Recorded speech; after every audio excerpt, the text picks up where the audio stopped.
Hello and welcome to this video tutorial on how to taxi and take off in the DCS Focke-Wulf 190 D-9 Dora.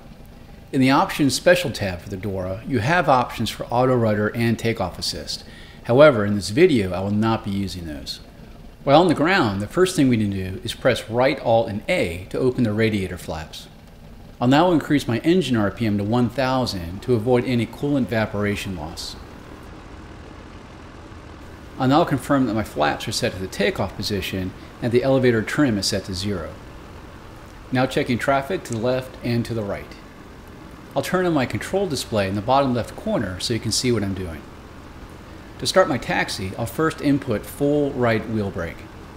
I'll then gradually increase engine RPM to about 1600 while holding down the right wheel brake.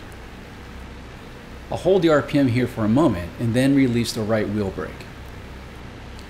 I'll now tap the right and left wheel brakes in order to steer the aircraft.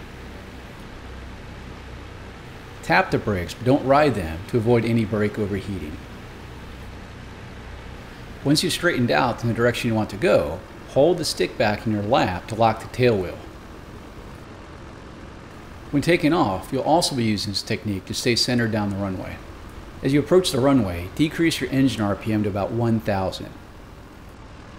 Center the stick now so you can use the wheel brake pedals to center yourself on the runway. It's important to taxi straight down the runway a little bit in order to line up your tail wheel. Once aligned, hold the stick back in your lap again and gradually increase your engine RPM to about 2500.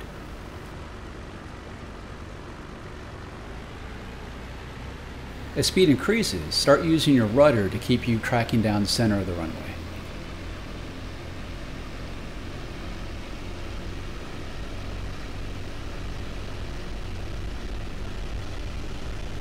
At about 170 kilometers per hour, center the stick and allow the aircraft to fly itself off the runway and use the rudder to maintain steering.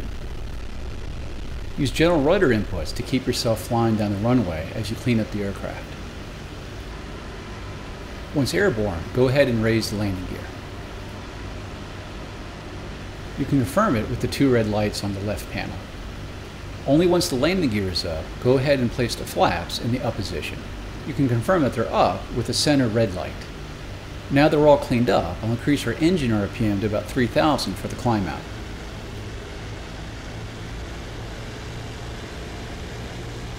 This concludes this video tutorial.